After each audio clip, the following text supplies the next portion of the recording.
Subscribe now. Press the bell icon. Never miss an update. If you like videos, please like and share your friends and family. Good morning all. I am Mrunmayee Joshi and I welcome you all to the English grammar session. नमस्कार, मी मृण्मयी जोशी तुमचे इंग्रजी व्याकरणाच्या पाठात स्वागत करते. Last time I have introduced tenses, tenses, tenses to you, and we saw there are three tenses: present tense, past tense and future tense. मी गेल्या पाठात क्रियापदाचे काळ घेतले होते: वर्तमान काळ, भूतकाळ आणि भविष्यकाळ. So I had explained that there are three tenses, and we had also talked about that there are categories present in it. But before teaching those categories, that is present perfect or continuous, I would like to cover certain terms related to them. जे काळाचे वेगळे प्रकार शिकण्याच्या अगोदर त्यांच्याशी related काही संज्ञा आपण आज बघणार आहोत. तर पहिली संज्ञा किंवा first term which is normally used, it is participle. Participle. Participle. Participle म्हणजे काय? मराठीत ज्याला कृदंत किंवा धातू साधित विशेषण असं म्हणतात. What are participles? Participles are words which are derived from verbs. verbs, verbs that can function as adjectives or that are used to create verb tenses. तर एक उदाहरण घेऊया आपण, म्हणजे मग क्लिअर होऊन जाईल. एक वाक्य घेते मी. The man told that he had seen flying saucer, F-L-Y-I-N-G, saucer, S-A-U-C-E-R, flying saucer. माणूस म्हणाला की त्यांनी उडती तबकडी बघितली होती. फ्लाइंग सॉसर म्हणजे उडती तबकडी. आता इथे फ्लाइंग हा जरी शब्द असला, फ्लाय या शब्दापासून तयार झाला फ्लाइंग, पण हा इथे विशेषण म्हणून वापरला गेला आहे, क्रियापद म्हणून वापरला गेलेला नाहीये. तर या फ्लाइंगला म्हणतात पार्टिसिपल, म्हणजे धातू साधित किंवा कृदंत. Sorry. So participles are non finite forms. That means they do not change according to number, person और टेन्सेस. कृदंत वचन म्हणजे एक वचन, अनेक वचन, पुरुष, प्रथम पुरुष, द्वितीय किंवा तृतीय, किंवा काळामुळे बदलत नाहीत. तर आता आपण पाहिलं पार्टिसिपल म्हणजे काय, कृदंत. आता पार्टिसिपल काळानुसार असतात, म्हणजे प्रेझेंट पार्टिसिपल असू शकतं, पास्ट पार्टिसिपल असतं. तर आपण पहिल्यांदा प्रेझेंट पार्टिसिपल म्हणजे काय ते बघूया. तर participles when used with present tense R called present participles and they always and in ING. Let us take example. Let us take example of verb stand, S-T-A-N-D, stand, उभे राहणे. स्टँडचं present participle होईल standing. तसंच ब्रिंगचं होईल bringing. Help will turn to helping. So how do you form present participle? Now this is an important aspect. I'll repeat. How do you form present participle? So we have to take the basic form of the verb and add ing to it.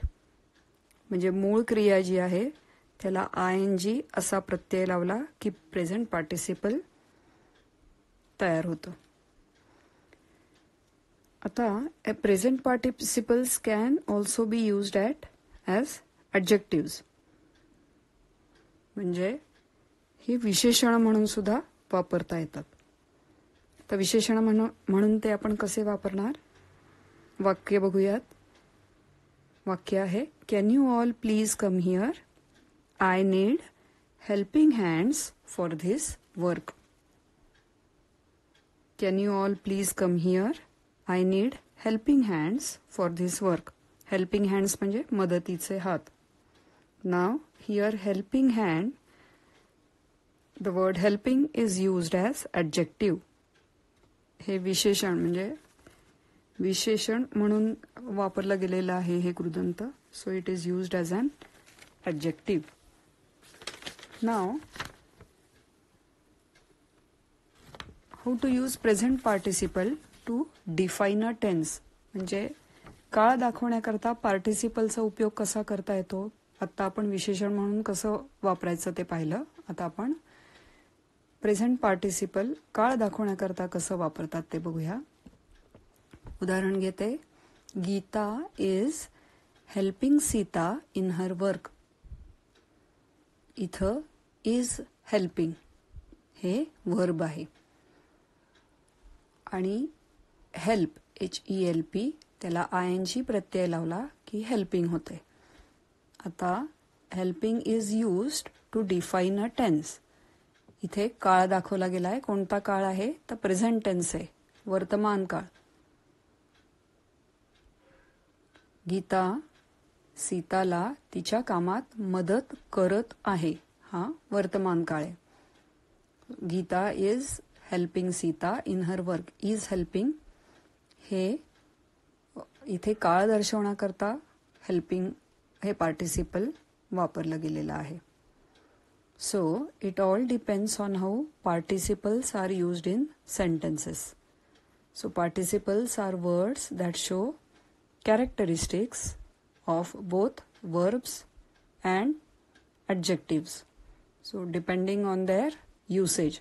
तुम्ही वाक्यात ती कसे वापरता, म्हणजे विशेषण म्हणून वापरता का काळ दर्शवण्याकरता प्रेझेंट पार्टिसिपल वापरलं जातंय त्याच्यावर अवलंबून, म्हणजे तुमच्या युसेजवर, वाक्यात त्याचा उपयोग कसा केला जातोय त्याच्यावर अवलंबून त्याचं ते कृदंत आहे, विशेषण म्हणून आहे का म्हणजे टेन्स दाखवण्याकरता, काळ दाखवण्याकरता आहे, हे कळून येतं.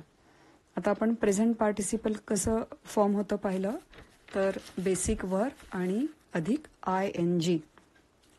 आता आपण पास्ट पार्टिसिपल पाहूया. Participles used to indicate past tense are past participles. I'll give examples. Play, PLAY, play हे वर्ब आहे. त्याचं पास्ट पार्टिसिपल फॉर्म काय होतं? त्याला ED प्रत्यय जोडला, प्लेड. ही प्लेड वेल. तो चांगला खेळला होता, म्हणजे अभिप्रेत येते. हे पास्ट टेन्स दाखवतो. So played is a PLAYED is past participle. Similarly, laugh, LAUGH, laugh म्हणजे हसणे. Laughed, LAUGHED, laughed हे आहे past participle. थोडक्यात ED हा फॉर्म वर्बला जोडला की पास्ट पार्टिसिपल करता येतं. आता sometimes the ending May very. So depending on the verb, sometimes you can also add EN. For example, break म्हणजे तुटणे will become broken, BROKEN. Sometimes you can add D to the main verb to get the past participle form. Dance will become danced, DANCED, danced.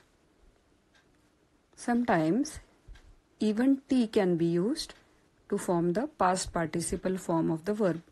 For example, learn, LEARN, learn, शिकणे. त्याचं past participle काय होईल? learnt, LEARNT, learnt. Okay. नाव हे आता हे लक्षात कसं ठेवायचे पास्ट पार्टिसिपल फॉर्म्स एखाद्या वर्बचे, तर you will have to remember them, you will have to learn them. ते बाय हार्टच करावे लागतात, ते थोडक्यात पाठ करावे लागतात, म्हणजे ते तसे लक्षात राहतात. तर मी नंतर काही उदाहरणं देईन वर्ब्स आणि त्यांचे पास्ट पार्टिसिपल्स त्याची, ती यादी आपण सेपरेटली नंतर बघूया. पण थोडक्यात ईडी, EN, डी अथवा टी ॲड केलं बेसिक फॉर्मला की त्या वर्बचे पास्ट पार्टिसिपल्स तयार होतात.